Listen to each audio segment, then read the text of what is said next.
Die oorsprong van die Huguenot-ras is aanvanklik in Gravelot Parabora begin deur Dennis Solomon wat speenkalvers wou teel, maar wat 'n ras gesoek het wat aanpasbaar is feitelik oral in die land.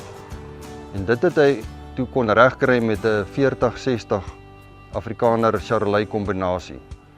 Dit was nou in die 60er jare.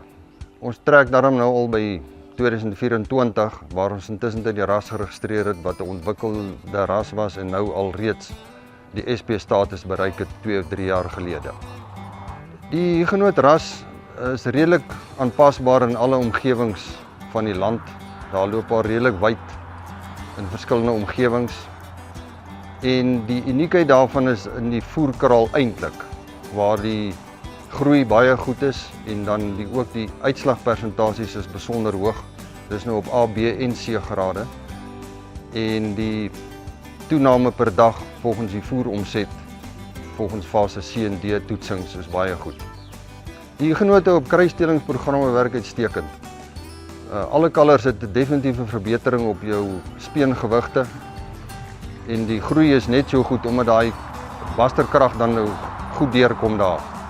Die Huguenot ras probeer om die myostatin geen uit die stelsel uit te kry. Met ander woorde, dit het gemak by kalwings en groei.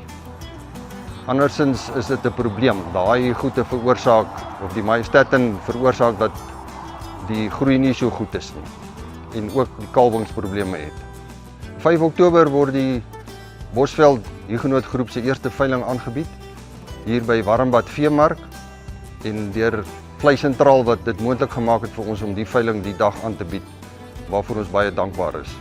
Die bulle hoeveelhede is 25 bulle en dan die vroulike diere plus minus 100 vroulike diere. Dit hang nou af van die pre-screening wat ons gaan doen voor die tyd om die kwaliteit te kan bepaal.